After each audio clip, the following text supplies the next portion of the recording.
आप सभी को नितिन मराठे का नमस्कार। यदि आप हवाई यात्रा प्लान कर रहे हैं तो मेरे विदेश यात्रा अनुभव और तैयारी के इस प्रोग्राम में आपका स्वागत है। हवाई यात्रा दो प्रकार की होती है, डोमेस्टिक और इंटरनेशनल। डोमेस्टिक यात्रा में आपको कोई कागजी कार्यवाही या परमिशन नहीं लेनी पड़ती, अर्थात आप डोमेस्टिक यात्रा भारत के अंदर कर रहे हैं।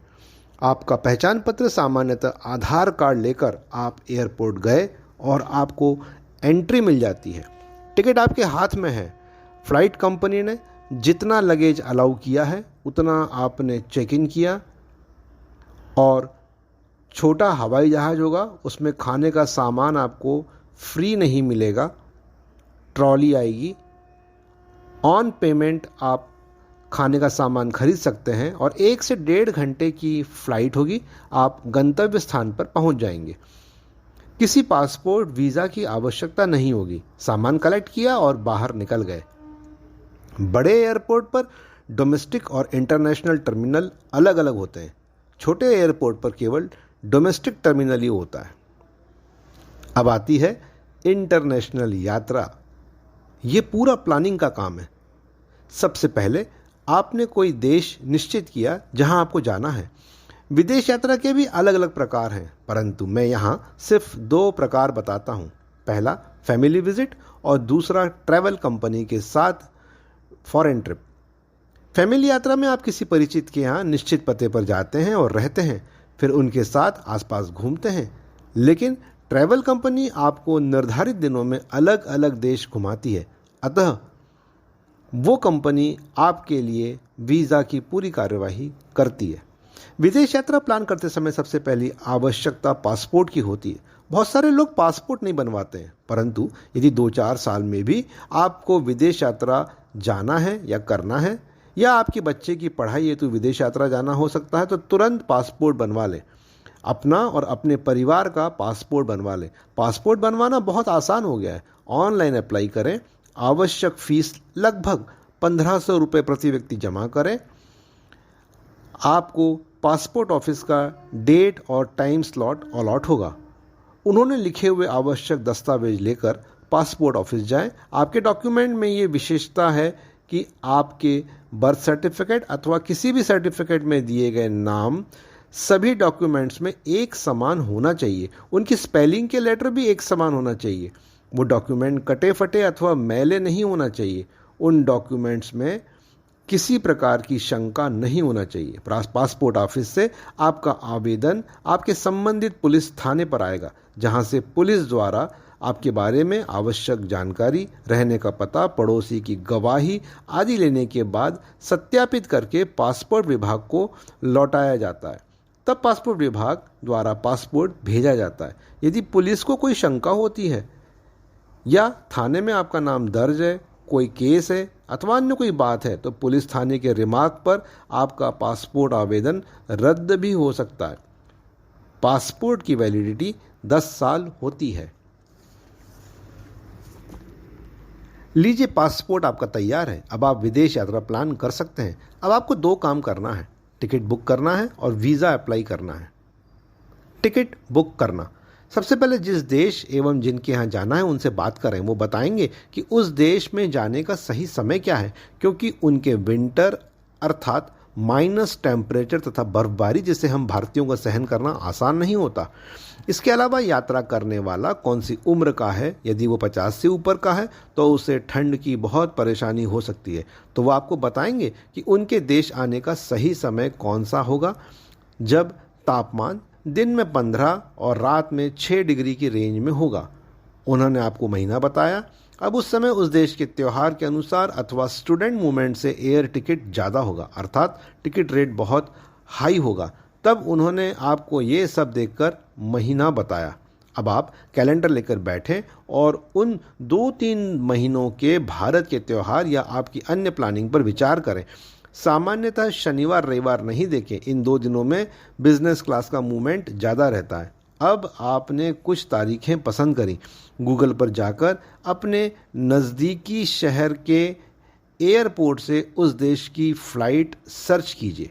ये सब डिसाइड करते समय अपनी पत्नी के साथ अवश्य चर्चा करें। फ्लाइट सर्च करते समय economy class, first class, business class आदि वैरायटी होती हैं। आपकी पसंद अनुसार और आपके बजट के अनुसार क्लास चुनें। अब लो रेट से हाई रेट फ्लाइट का ऑप्शन चुनें। अलग अलग कंपनियों की फ़्लाइट दिखाता जाएगा। Direct flight, one break flight, two break flight आदि का भी ऑप्शन होगा। अलग अलग जगह पर ब्रेक या फ़्लाइट का चेंज का ऑप्शन होगा। सामान्यतः डायरेक्ट फ़्लाइट या वन हॉल्ट का ऑप्शन सभी लोग देखते हैं। फ़्लाइट का कुल समय भी इम्पॉर्टेंट होता है। भारत से कौन से समय की फ़्लाइट आपको सूट करेगी ये भी इम्पॉर्टेंट होता है, क्योंकि आपके शहर से दिल्ली, बम्बई आदि मेट्रो शहर में जाने वाली ट्रेन का कनेक्शन भी इम्पॉर्टेंट होता है। फ़्लाइट कंपनी भी बहुत सारी होती हैं जिनके बारे में हमें कोई ज्ञान नहीं होता, परंतु उस कंपनी की क्वालिटी सर्विस, उसका सिटिंग प्लान, खाने की क्वालिटी, अन्य सर्विस आदि के कारण उनके रेट ज़्यादा होते हैं। जब आप वन ब्रेक फ़्लाइट देखें तो वहाँ का कनेक्शन टाइम भी देखें, जो कि कम से कम 2 घंटा होना चाहिए, क्योंकि फ़्लाइट से बाहर निकलने में ही 15 से 20 मिनट लग जाते हैं। इसके बाद एयरपोर्ट का आपका टर्मिनल बहुत दूर होता है, सिक्योरिटी चेक होता है, फ़्लाइट लेट हो सकती है। इसलिए यदि 4-5 घंटे का भी ब्रेक हुआ तो कोई हर्ज नहीं, आप आराम से एयरपोर्ट की सुंदरता देखते हुए अपने टर्मिनल तक जा सकते हैं। ये सारी शर्तों के साथ आप टिकट बुक करने को तैयार हैं। खाने के ऑप्शन को ध्यान से वेज या नॉन वेज भरें। फ्लाइट लगेज कितना किलो अलाउ किया है ये देखें। कैबिन लगेज सामान्यतः 7 से 8 केजी अलाउड है। Ticket cancellation, booking date change, refund आदि की क्या पॉलिसी है। एक ही कंपनी की दोनों कनेक्टिंग फ़्लाइट हो तो ज़्यादा अच्छा। उनकी कोई विशेष शर्त तो नहीं है, ये पढ़ लें। यदि आप बुजुर्ग हैं, विकलांग हैं या कोई अन्य समस्या है तो एयरपोर्ट सर्विस भी बुक कर सकते हैं। जब आप टिकट बुक करते हैं तो आपको सीट नंबर नहीं मिलता है। अपना फ़ोन नंबर, मेल एड्रेस सही भरें, क्योंकि फ़्लाइट कंपनी आपको इसी पर अपडेट देती रहती हैं। आपने लगभग 3-4 महीने पहले आने जाने का टिकट बुक कर लिया। वीज़ा की शर्तों के अनुसार टूरिस्ट वीज़ा 90 डेज तक होता है। यूएसए का वीज़ा ज़्यादा लंबे समय तक का होता है, अतः उस देश के वीज़ा अवधि के अनुसार वापसी की तारीख निश्चित करना आवश्यक होता है। लीजिए, आपका टिकट बुक हो चुका है। अब वीज़ा प्रोसेस शुरू करते हैं। जिस देश में आपको जाना है उस देश का वीज़ा फॉर्म ऑनलाइन अप्लाई करें। वीज़ा की फ़ीस भरें, जो कि 10,000 रुपये या उस देश की फ़ीस अनुसार होगी। वीज़ा की प्रोसेस करने के लिए कुछ कंपनियां निर्धारित हैं, जैसे मेरा VFS ग्लोबल के द्वारा प्रोसेस हुआ। वीज़ा फॉर्म में आवश्यक डॉक्यूमेंट की पूरी लिस्ट दी जाती है। वीज़ा अपॉइंटमेंट बुक करते समय आपके पास अपनी पास के मेट्रो सिटी का सेंटर बुक करने का ऑप्शन होता है एवं अपनी सुविधानुसार डेट और टाइम स्लॉट बुक करें। आवश्यक डॉक्यूमेंट्स में residential proof, birth certificate, last 6 month का बैंक स्टेटमेंट, फ़ोटो, पासपोर्ट, सरकारी कर्मचारी के लिए स्वीकृत लीव एप्लीकेशन, जिनके आप जा रहे हैं उनका आपके नाम का इनविटेशन लेटर, उनका पासपोर्ट, उनकी उस देश में रहने की परमिशन, उनका एड्रेस, यात्रा टिकट, मेडिकल इंश्योरेंस, आधार कार्ड, वर्तमान में कोविड के दोनों टीके लगने का प्रमाण पत्र, मैरिज सर्टिफिकेट यदि हो, यही आवश्यक डॉक्यूमेंट्स होते हैं। पढ़ाई करने जाने वाले स्टूडेंट्स के लिए एडमिशन लेने वाले कॉलेज से संबंधित डॉक्यूमेंट्स होते हैं। वीज़ा के लिए डॉक्यूमेंट्स एकत्रित करना। पहला, नंबर 1, फ़ोटो। प्रत्येक देश के वीज़ा नियम अलग अलग होते हैं, अतः उसमें दिए गए नियमों के अनुसार ही फ़ोटो किसी अच्छे स्टूडियो से खिंचवाएं। इसमें फ़ोटो साइज़, बिना चश्मा, कान दिखना, चेहरे का बिना एक्सप्रेशन आदि शर्तें होती हैं। ये लेटेस्ट फ़ोटो होना आवश्यक है। नंबर 2, सेकंड, रेसिडेंशियल प्रूफ में आपके नाम का बिजली बिल, ड्राइविंग लाइसेंस, किरायानामा आदि हो सकता है। नंबर 3, बैंक स्टेटमेंट, अर्थात आपके खाते में हमेशा एक निश्चित रकम का होना दर्शाता है। वीज़ा अधिकारी ये सुनिश्चित करना चाहता है कि आपके पास इतना रुपया हो कि आप उनके देश से वापसी का टिकट खरीद सकते हैं। वास्तव में वीज़ा का अर्थ है कि आप हमारे देश में आइए, निर्धारित समय तक रहिए, लेकिन इसके बाद अपने देश वापस चले जाइए। हमारे देश में ही रुक नहीं जाइए। इसलिए निर्धारित वीज़ा अवधि में देश से बाहर निकलना आवश्यक होता है, अन्यथा आप कानूनी कार्रवाई में इनवैलिड वीज़ा में फंस सकते हैं। नंबर 4, पासपोर्ट से वो देखते हैं कि आप पहले कहाँ कहाँ गए हैं, वहाँ पर आपके विरुद्ध कोई बैन तो नहीं किया गया है और आपका पासपोर्ट वैलिड है। यदि पासपोर्ट उस देश के दूतावास में जाता है तथा वीज़ा परमिशन लगकर आपके घर में कुरियर वापस आता है, यही पासपोर्ट आपको वीज़ा की परमिशन देता है। नंबर 5, सरकारी कर्मचारी के लिए स्वीकृत एक्स इंडिया लीव। इस स्वीकृत अवकाश का अर्थ है कि आप संस्था को सूचना दे रहे हैं कि मैं विदेश यात्रा पर जा रहा हूं एवं निश्चित समय पर लौटूंगा। इस विदेश यात्रा का जो खर्च है वो आप अपनी जमा पूंजी से कर रहे हैं। आपके विरुद्ध कोई मेजर पेनाल्टी, विजिलेंस जांच तो नहीं चल रही है। आपके लंबे अवकाश पर जाने से प्रशासनिक काम पर कोई विपरीत प्रभाव तो नहीं पड़ेगा। आपके पास कोई गोपनीय जानकारी है तो इसका उपयोग तो नहीं करेंगे। आदि बातें उस स्वीकृति में होती है जिसका डिक्लेरेशन आप अपनी एप्लीकेशन में देते हैं। अगर हम रेलवे की बात करें, जैसे मैं रेलवे में हूं, तो रेलवे में आप अपने डिपो इंचार्ज से फॉरवर्ड करा के वरिष्ठ मंडल कार्मिक अधिकारी भोपाल, जो कि डीआरएम ऑफिस में बैठते हैं, या अपने संबंधित मंडल, जोन आदि के कार्मिक अधिकारी को एप्लीकेशन भेजें।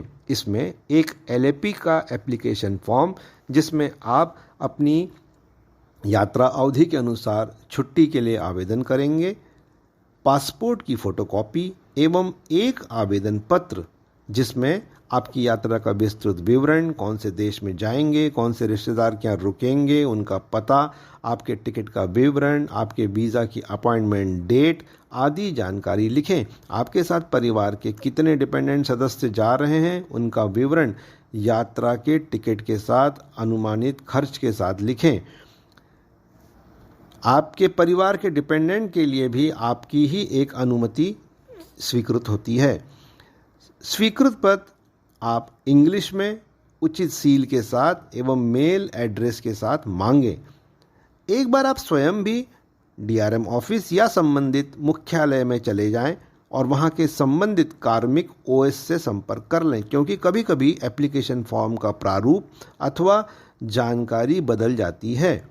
अब ये तीनों application, leave, LAP application, passport photocopy, आपका आवेदन डिपो इंचार्ज से फॉरवर्ड होकर आपके मुख्यालय अर्थात मंडल कार्यालय जाएगा एवं 20 दिनों में यदि सब इन्फॉर्मेशन ठीक है तो आपका लीव स्वीकृत होके आ जाएगा। अन्य शासकीय कर्मचारी अथवा प्राइवेट कंपनी के कर्मचारी अपने ऑर्गेनाइजेशन के अनुसार लीव सैंक्शन कराएं। व्यवसाय करने वालों के लिए आवश्यक कार्यवाही उसके वीज़ा फॉर्म में दी होगी। Number 6, invitation letter. जिस परिचित के आप जा रहे हैं उनका इनविटेशन लेटर अर्थात उनका आमंत्रण पत्र, उनका passport, residential permit, mail address आदि आवश्यक जानकारी लगती है। वीज़ा अधिकारी ये जानना चाहता है कि आप मेरे देश में कहाँ रहोगे। आपने अगर होटल प्लान किए हैं तो कोई बात नहीं, फिर आप होटल बुकिंग आदि का डिटेल दोगे। अन्यथा आप जिनके यहाँ जा रहे हैं क्या उनके यहाँ इतने दिनों तक आपके रहने की व्यवस्था है, क्या उससे आजू बाजू वालों को, सोसाइटी को डिस्टर्ब तो नहीं होगा। जो आपको बुला रहे हैं उनके पास उस देश में रहने की अनुमति है या नहीं, क्या वो उचित टैक्सेस चुकाते हैं, उनका कोई क्रिमिनल रिकॉर्ड तो नहीं, आदि आदि। आपका उस व्यक्ति के साथ जिसके आप जा रहे हैं क्या रिलेशन है आदि इन्फॉर्मेशन वो चेक करते हैं। नंबर 7, वीज़ा अधिकारी यात्रा टिकट से आपके जाने अथवा आने जाने का प्लान चेक करते हैं। Number 8, insurance. ये आपके लिए बहुत ही इम्पॉर्टेंट सिक्योरिटी डॉक्यूमेंट है। आप किसी भी कंपनी से इंटरनेशनल इंश्योरेंस खरीद सकते हैं। इसके अंतर्गत मेडिकल इंश्योरेंस, सामान गुम हो जाना, फ्लाइट मिस हो जाना, आपका वीज़ा पासपोर्ट गुम जाना, लगेज का मिस हो जाना आदि बहुत सी बातें होती हैं जो कि असामान्य घटना आपके पूरे यात्रा के दौरान होती है, उसको ये कवर अप देता है। ये प्रत्येक यात्री को अलग अलग लेना पड़ता है। आपके यात्रा अवधि के आधार पर आपका इंश्योरेंस का पेमेंट होता है। नंबर 9, वर्तमान परिस्थितियों में कोविड टीकाकरण सर्टिफिकेट बहुत आवश्यक है। सितंबर 2022 में कोविड का खतरा बिल्कुल कम हो गया, परंतु फिर भी फ्लाइट में आपको सहयात्री के बिल्कुल पास बैठना होता है। वो पता नहीं कौन से देश से है, स्वस्थ है अथवा नहीं, उसे कोविड तो नहीं। अतः एयरपोर्ट एवं फ्लाइट के अंदर मास्क आवश्यक है। अपनी स्वयं की सुरक्षा के लिए भी मास्क और हैंड सैनिटाइजेशन आवश्यक है। आपके डिपार्चर फ्लाइट के समय गवर्नमेंट ऑफ इंडिया एक डिक्लेरेशन फॉर्म भरवाती है जिसमें आप स्वस्थ है ये घोषणा कराती है। इसी प्रकार जब आप बाहरी देश से भारत में आ रहे हैं तब भी ये डिक्लेरेशन फॉर्म भरवाती है कि आप पूरी तरह स्वस्थ हैं। आपके सारे डॉक्यूमेंट्स रेडी हो चुके हैं। आपकी पसंद के मेट्रो सिटी दिल्ली, मुंबई, चेन्नई आदि में आप निर्धारित समय से पहले वीज़ा एप्लीकेशन प्रोसेस के लिए पहुंच जाएं। स्लॉट टाइम के अनुसार आपको अंदर भेजा जाएगा। आपको जिनके यहाँ जाना है उनसे कहें कि भारतीय समय अनुसार वो व्हाट्सएप पर उस समय अवेलेबल रहें, जिससे वीज़ा सेंटर में कोई परेशानी आने पर आप उनसे तुरंत सहायता ले सकें। आपके सारे दस्तावेजों से संतुष्ट होने, आपसे जाने का कारण आदि आवश्यक जानकारी पूछताछ करने के बाद आपका बायोमेट्रिक टेस्ट किया जाता है, जिसमें आपके हाथ के इम्प्रेशन, फोटो, आंखों का स्कैनिंग आदि किया जाता है। आपका एड्रेस एनवलप के ऊपर लिखा जाता है जिस पर आपका पासपोर्ट आएगा। उस एड्रेस को भी आप स्वयं चेक कर लें। मेरा एड्रेस गलत लिख दिया गया था तो मेरा पासपोर्ट किसी और पते पर पहुंचता और मैं परेशान होता, परंतु वो गलती वहीं पे मैंने चेक कर ली। अतः आप स्वयं लास्ट स्टेज में आपका पोस्टल एड्रेस चेक कर लें। वीज़ा ऑफिस में जाने से पहले एक फोल्डर में उनने जितने डॉक्यूमेंट्स मांगे हैं उन्हें एक पूरे क्रम में आप जमा लें और वो फोल्डर को वो अपने साथ में लेके जाएं। वीज़ा फॉर्म की पेमेंट करते समय उसमें एसएमएस सर्विस, कोरियर सर्विस आदि के ऑप्शन अवश्य लें। इसका अतिरिक्त चार्ज लगता है, परंतु आपके वीज़ा की डिलीवरी पोजीशन आपको मिलती है।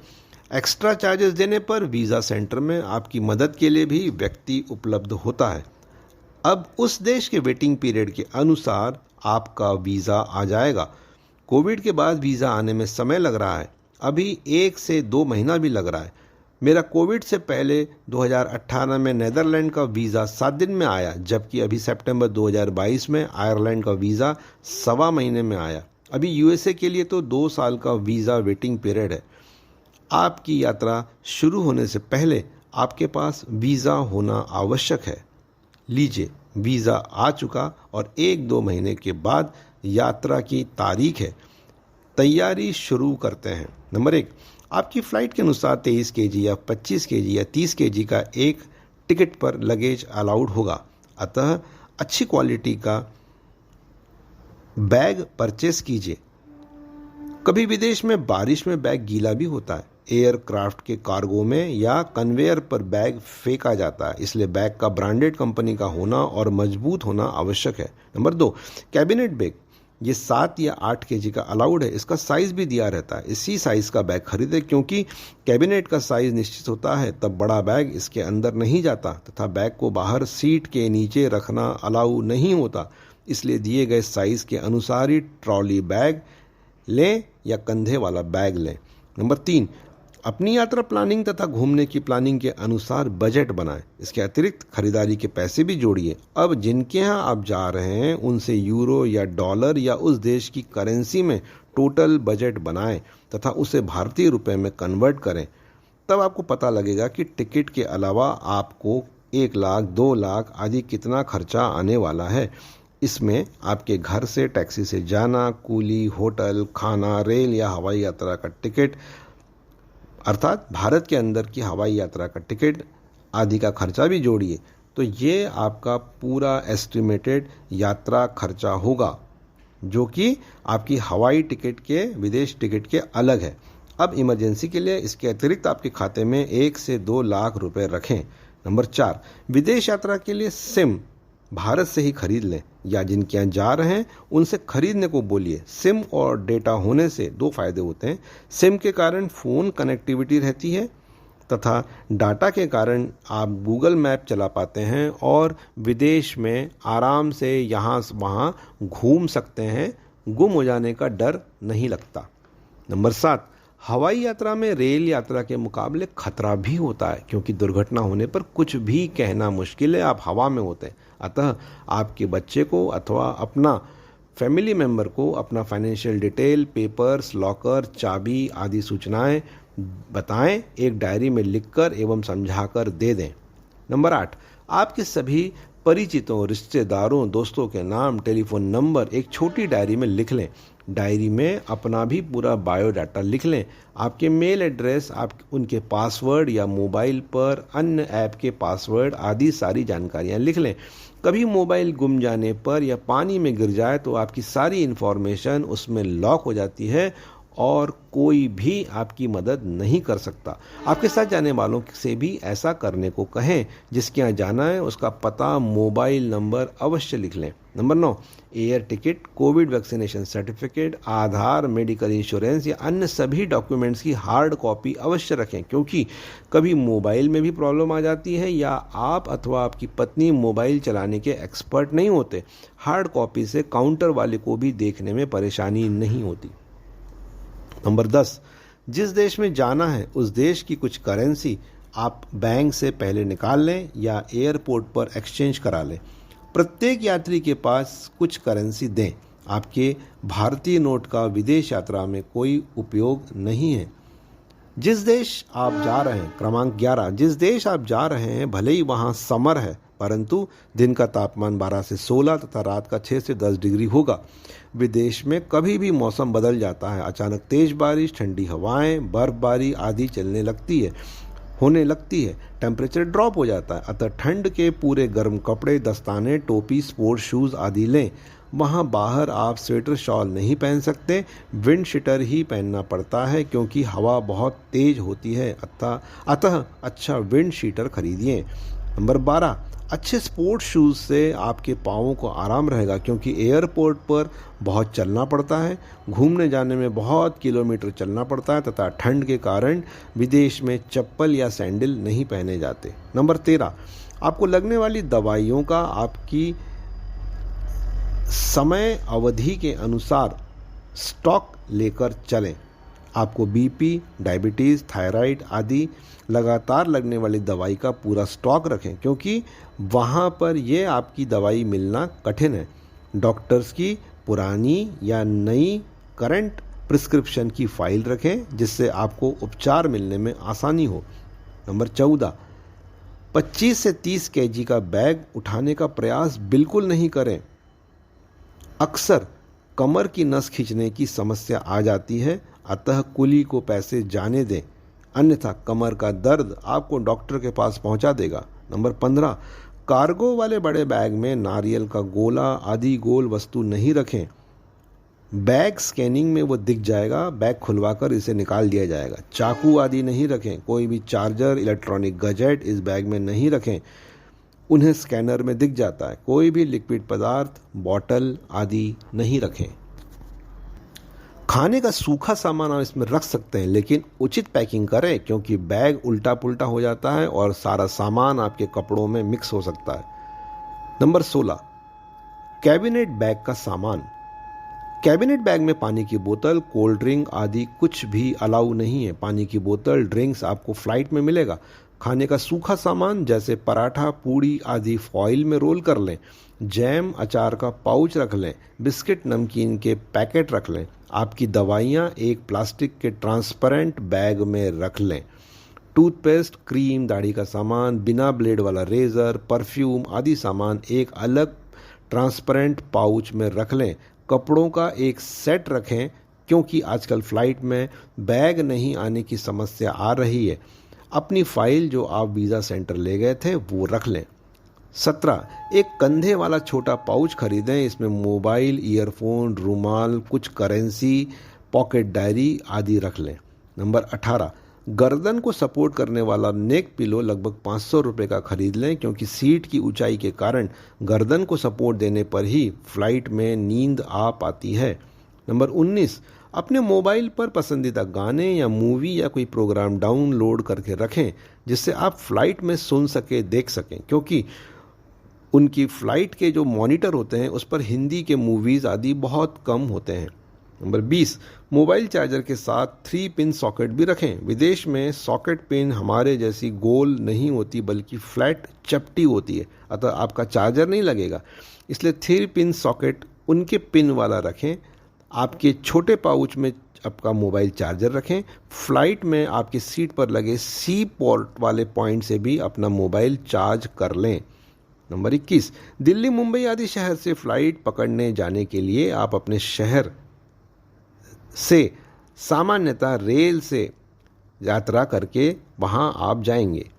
अतः रेल टिकट बुक करते समय ध्यान दें अपनी फ़्लाइट डिपार्चर से 3 घंटा पहले का चेक इन टाइम, जैसे दोपहर 12 बजे की इंटरनेशनल फ़्लाइट है तो 9 बजे का चेक इन टाइम है, तो इस 9 बजे से कम 12 घंटे पहले आपकी ट्रेन पहुंचती हो ऐसी ट्रेन बुक करें, क्योंकि ट्रेन लेट हो सकती है, स्टेशन से एयरपोर्ट बहुत दूर होता है, जाने में समय लगता है। इतनी इंटरनेशनल महंगी फ़्लाइट छूटने का आप खतरा नहीं ले सकते, आपकी पूरी प्लानिंग फेल हो जाएगी। इसलिए पूरे मार्जिन से पहुंचे, होटल ले लें, विश्राम करें, फ्रेश हो जाएं, क्योंकि अब फिर 24 से 30 घंटे का आपको हवाई सफ़र करना है।